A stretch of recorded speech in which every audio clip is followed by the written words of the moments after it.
আসসালামু আলাইকুম। সংবাদে আপনাদের সবাইকে স্বাগত জানাচ্ছি। আমি ফিরোজ তোহা। শুরুতেই আরবে কেবলস সংবাদ শিরোনাম।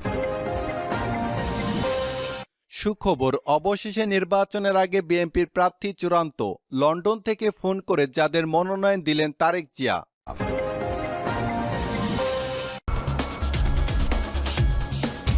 এরপর জানিয়ে দিব, সেনাবাহিনীর গোপন সূত্রে জানা গেছে ঢাকা মোহাম্মদপুরে যত চাঁদাবাজি টেন্ডারবাজির টাকা হয় সব টাকা বাংলাদেশ খেলাফত মজলিসের আমির মাওলানা মামুনুল হকের ঢাকার মোহাম্মদপুরের বাসায় রাখা হয়। মাওলানা মামুনুল হকের ঢাকার মোহাম্মদপুরের বাসা থেকে প্রায় 785 কোটি চাঁদা এবং জুলুমের টাকা উদ্ধার করল সেনাবাহিনী। মামুনুল হককে গ্রেপ্তার করেছে পুলিশ। দুপুরে মোহাম্মদপুর জামেয়া রহমানিয়া আরাবিয়া মাদ্রাসা থেকে তাকে আটক করা হয়। মাওলানা মামুনুল হকের কাছে মিলল 3 বস্তা ভর্তি টাকা। পুলিশ জানায় বিপুল পরিমাণে। এরপর জানিয়ে দেব, আটক 15 সেনা কর্মকর্তাদের নিয়ে সেনাপ্রধানকে হঠাৎ কেমন ভয়ঙ্কর সতর্ক বার্তা দিল জাতিসংঘ। এরপর জানিয়ে দেব, সেনাবাহিনীর ভিতর থেকে জরুরি চিঠি। রাষ্ট্রপতি চুপ্পুর নেতৃত্বে পাল্টা গণ অভ্যুত্থানের ছক করছে সেনাপ্রধান।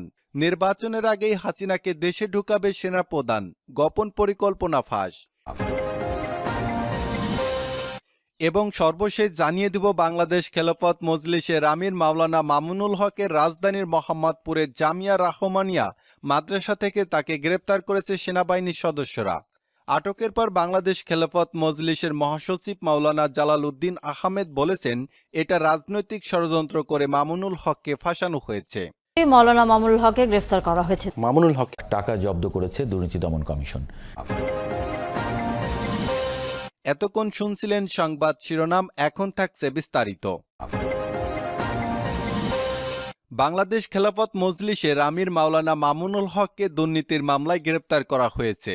খেলাফত মজলিসের আমির মাওলানা মামুনুল হকের ঢাকার মোহাম্মদপুরের বাসায় চাঁদাবাজি এবং টেন্ডারবাজির টাকা পাওয়া গেছে 785 কোটি টাকা। খেলাফত মজলিসের মহাসচিব মাওলানা জালাল উদ্দিন আহমেদ এক বিবৃতিতে বলেন, ঢাকার মোহাম্মদপুরের বাসা থেকে খেলাফত মজলিসের আমির মাওলানা মামুনুল হককে তুলে নিয়ে গেছে পুলিশ। বিকাল থেকে মামুনুল হকের বাসভবন ঘিরে রেখেছিল আইনশৃঙ্খলা বাহিনী। এর আগে ঢাকার মোহাম্মদপুরের বাসার সামনে মামুনুল হককে ছেড়ে দেওয়ার দাবিতে মহাসমাবেশের আয়োজন করে বাংলাদেশ খেলাফত মজলিসের নেতাকর্মীরা। সমাবেশকে কেন্দ্র করে দীর্ঘ সময় আইনশৃঙ্খলা বাহিনীর সঙ্গে সংঘর্ষের ঘটনা ঘটে বাংলাদেশ খেলাফত মজলিসের নেতাকর্মীদের। এ সময় 4 জন পুলিশ সদস্য গুরুতর আহত হন এবং খেলাফত মজলিসের 16 জনকে গ্রেপ্তার করে পুলিশ সদস্যরা। বাংলাদেশ খেলাফত মজলিসের আমির মাওলানা মামুনুল হকের ঢাকার মোহাম্মদপুরের ব্যক্তিগত বাসভবন ঢাকা থেকে সেনাবাহিনীর একটি বিশেষ অভিযানিক দল 785 কোটি চাঁদাবাজি, টেন্ডারবাজির এবং জুলুমের টাকা উদ্ধার করেছে সেনাবাহিনী। গোপন সূত্রে সেনাবাহিনী জানতে পেরেছে, ঢাকার মোহাম্মদপুরের বিভিন্ন স্থানে চাঁদাবাজির এবং টেন্ডারবাজির টাকা মামুনুল হকের কাছে যায়। পরবর্তীতে সেনাবাহিনী, পুলিশ, র্যাব অভিযান চালায়। রাতে প্রায় 200 সেনা সদস্য, 100 পুলিশ এবং র্যাব সদস্যরা ওই বাড়িটি ঘিরে ফেলে। আশেপাশে বিদ্যুৎ লাইন সাময়িকভাবে বন্ধ করে দিয়ে শুরু হয় চিরুনি অভিযান। বাংলাদেশের রাজনৈতিক অঙ্গন কাঁপিয়ে দেওয়া এক নজিরবিহীন ঘটনা ঘটেছে খেলাফত মজলিসকে নিয়ে। জাতীয় দুর্নীতি দমন সংস্থার নির্দেশে পরিচালিত ওই যৌথ অভিযানে উপস্থিত ছিলেন সামরিক গোয়েন্দা সংস্থা, সেনাবাহিনী, র্যাব এবং পুলিশের ঊর্ধ্বতন কর্মকর্তারাও। বিকাল 5টা 40 শুরু হওয়ায় অভিযান চলে প্রায় 7 ঘন্টা ব্যাপী। বিকাল 5টা 35 নাগাদ মাওলানা মামুনুল হকের বাড়ির সামনে একটি ভারী সশস্ত্র সেনাবাহিনীর গাড়ি বাড়ির মূল ফটকের সামনে এসে থামে। এরপর সেনাবাহিনীর বোমা নিষ্ক্রিয়করণ ইউনিট ও স্ক্যানার ডিভাইস দিয়ে মাওলানা মামুনুল হকের পুরো বাড়ি ঘিরে ফেলা হয়। ঠিক 6টায় অভিযানিক টিম মূল ভবনে প্রবেশ করে এবং প্রথমেই মাওলানা মামুনুল হকের বাড়ির বেসমেন্ট এবং ব্যক্তিগত অফিস রুম লক্ষ্য করে তল্লাশি শুরু করে। তদন্তকারী সংস্থার এক সদস্য নাম প্রকাশ না করার সত্ত্বে জানিয়েছেন, মাওলানা মামুনুল হকের বাড়ির গোপন রুমে 6টি সিন্দুক ও 4টি লকার ভেঙে সেখানে বাক্সের পর বাক্স ভরা বিপুল পরিমাণ নগদ টাকা এবং স্বর্ণালংকার উদ্ধার করা হয়। উদ্ধারকৃত অর্থ বিশেষ নিরাপত্তার মাধ্যমে বাংলাদেশ সেনাবাহিনীর একটি গাড়িতে করে নিয়ে যাওয়া হয়।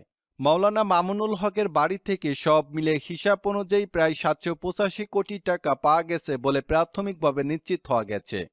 অভিযান শেষে এক ব্রিফিংয়ে সেনা প্রধান ওয়াকারুজ্জামান এবং প্রধান উপদেষ্টা ডাক্তার ইউনূস বলেন, জনগণের অর্থ আত্মসাতের যে কোনো অভিযোগ আমাদের জন্য গুরুত্বপূর্ণ। আদালতের অনুমতি নিয়েই মাওলানা মামুনুল হকের বাড়িতে অভিযান চালানো হয়েছে। সেনা কর্তৃপক্ষ স্পষ্ট জানিয়ে দিয়েছে এই অর্থের হিসাব মাওলানা মামুনুল হককে দিতে হবে। আমরা এখনও তদন্তের আওতায় আছি যে এই বিপুল অর্থ এবং স্বর্ণ কোথা থেকে এসেছে এবং কী উদ্দেশ্যে এটি এখানে গুচ্ছিত রেখেছে মাওলানা মামুনুল হক। এদিকে খেলাফত মজলিসের পক্ষ থেকে এই অভিযানের তীব্র প্রতিবাদ জানিয়ে বলা হয়েছে এটি একটি রাজনৈতিক প্রতিহিংসামূলক অপারেশন।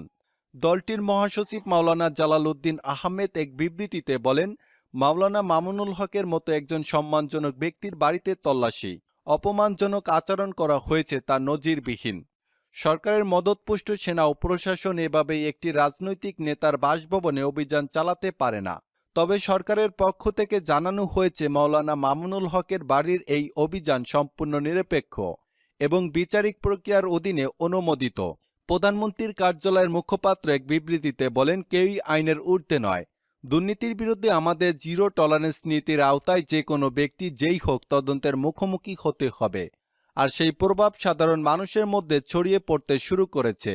ঠিক রাতের সময় আনুষ্ঠানিকভাবে ঘোষণা আসে দুর্নীতিভাবে টাকা আত্মসাতের অভিযোগে মাওলানা মামুনুল হককে গ্রেপ্তার করার নির্দেশ এবং খেলাফত মজলিস দলকে নিষিদ্ধ ঘোষণা করা হলো। এই ঘোষণা দেওয়ার সঙ্গে সঙ্গে জামাতে ইসলামী দলে যোগ দেন মামুনুল হক।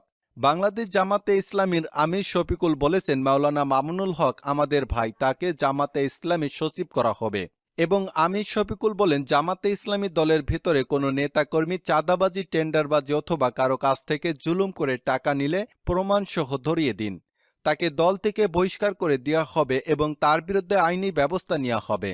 খেলাফত মজলিস দল নিষিদ্ধ করা হবে এই ঘোষণা দেওয়ার সঙ্গে সঙ্গে আওয়ামী লীগ নেতাকর্মীরা চাঙ্গা হয়ে উঠেছে। ঢাকার মোহাম্মদপুরের প্রতিটি স্থানে আগুন জ্বালিয়ে হরতাল শুরু হয়ে গেছে। সবার মুখে একটাই কথা, শেখ হাসিনা সরকার বারবার দরকার। আওয়ামী লীগের নেতাকর্মীরা লাঠি শুটার নিয়ে মাওলানা মামুনুল হকের বাড়িতে হামলা করছে, বাড়ির চারপাশে আগুন জ্বালিয়ে দিচ্ছে। খেলাফত মজলিসের আমির মাওলানা মামুনুল হকের চাঁদাবাজি, টেন্ডারবাজির কারণে দেশ অচল হয়ে পড়েছে। রাজনৈতিক বিশ্লেষকরা মনে করছেন এই অভিযান দেশের রাজনীতিতে নতুন উত্তাপ ছড়াবে। নির্বাচনকালীন তত্ত্বাবধায়ক সরকার ইস্যুতে খেলাফত মজলিসে এবং ক্ষমতাসীনদের টানাপোড়েনের মধ্যে অভিযান নতুন করে উত্তেজনা সৃষ্টি করল। একই সঙ্গে এই অভিযানকে ঘিরে খেলাফত মজলিসের কর্মীদের মধ্যে চরম ক্ষোভ এবং হতাশা বিরাজ করেছে। অন্যদিকে সাধারণ জনগণের মধ্যে মিশ্র প্রতিক্রিয়া দেখা গেছে।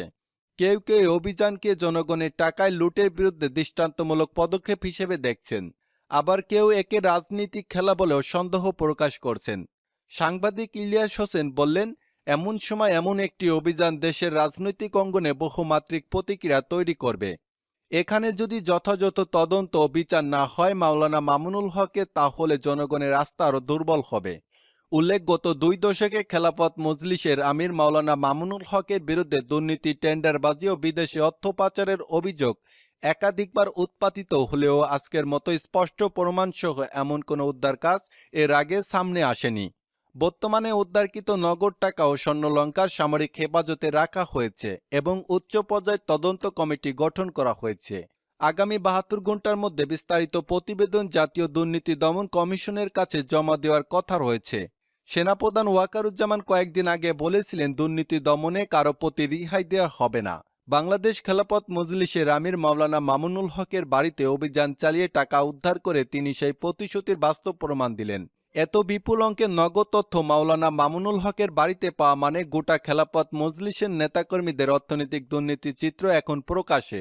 শত শত কৌতূহলী মানুষ ভিড় জমায় খেলাফত মজলিসের আমির মাওলানা মামুনুল হকের বাড়ির সামনে। হাজারো মানুষ লিখেছেন, মাওলানা মামুনুল হকের মতো ব্যক্তি যদি দুর্নীতির এমন গভীরে ডুবে থাকেন তবে সাধারণ মানুষ কাকে বিশ্বাস করবে। অনেকে ক্ষোভ প্রকাশ করে এই ঘটনার জেরে ঢাকা ও আশেপাশের এলাকায় কড়া নিরাপত্তার ব্যবস্থা গ্রহণ করা হয়েছে। বাড়তি পুলিশ এবং র্যাবের মোতায়েন করা হয়েছে যাতে করে খেলাফত মজলিসের কোনো কর্মী বা সমর্থক উত্তেজিত হয়ে আইন শৃঙ্খলা পরিস্থিতির অবনতি না ঘটায়। দেশবাসী এখন তাকিয়ে আছে এই উদ্ধার অভিযান পরবর্তী বিচারিক প্রক্রিয়া কিভাবে পরিচালিত হয় এবং এর পেছনে প্রকৃত সত্য বেরিয়ে আসে। অন্যদিকে আওয়ামী লীগের নেতাকর্মীরা জয় বাংলা স্লোগানে ঢাকা উতাল করে ফেলছে, দলে দলে ঝাঁটিকা মিছিল দিচ্ছে। তাদের মুখে একটাই কথা, শেখ হাসিনা সরকার বারবার দরকার। বিএনপির অফিস ভেঙে দিচ্ছে, শেখ হাসিনা বার্তা দিলেন সব নেতাকর্মীরা দেশে ঢুকে পড়েন। আওয়ামী লীগের নেতাকর্মীরা যারা আত্মগোপনে ছিলেন সবাই জয় বাংলা বলে রাজপথে নেমে পড়েছে। বিএনপির পালাবার আর কোনো পথ খোলা নাই। সবাই মনে করছেন আওয়ামী লীগের সাথে জড়িত আছেন সেনাপ্রধান ওয়াকারুজ্জামান এবং রাষ্ট্রপতি শাহাবুদ্দিন চুপ্পু ও প্রধান উপদেষ্টা ডাক্তার ইনুস। তাদের নির্দেশে আওয়ামী লীগ রাজপথে নেমেছে। আপনি কি মনে করেন কোন দল ক্ষমতায় আসলে দেশের জন্য ভালো হবে? আর আপনি কোন দলকে ভালোবাসেন অবশ্যই কমেন্ট করে জানিয়ে যাবেন। দর্শক, এতক্ষণ সংবাদ শোনার জন্য আপনাদেরকে ধন্যবাদ।